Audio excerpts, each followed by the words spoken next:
I'm sitting here in a university some time back. I was sitting with one of the students here and was sitting with a couple of them. And one of the girls said she grew up in a very good home, good parents who really were invested in her spiritually and in every way. And she had a bright future she was hoping for.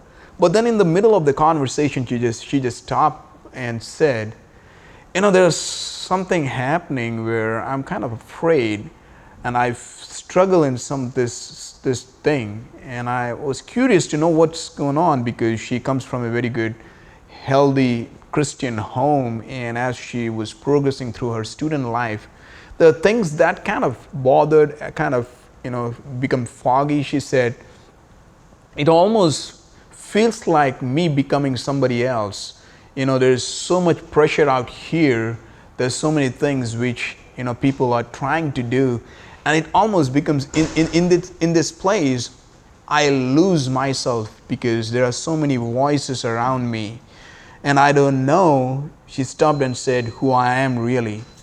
So this is a common thing. Oftentimes we come to a place where we hear so much voice around us, and if we are not sure about who we are, our calling and whose we are, we tend to buy into many other things and lose focus and start becoming something else, somebody else, and that can be a tragic place.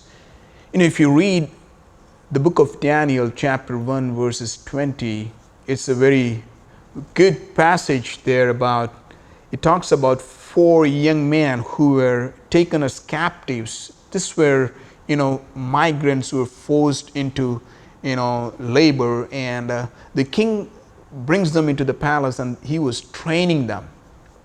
The scripture says after a while, king sat with these people and all the people who went through the training. There were many people who were going through this training, but these 4 people, they came out to be much more smarter, wiser, and also having great understanding. Let me pause here. How did that happen?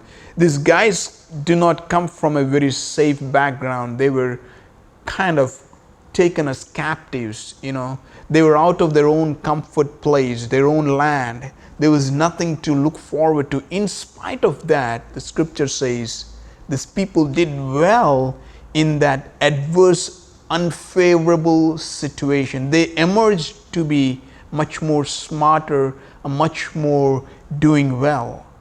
They did not start by going to become the best, but that happened.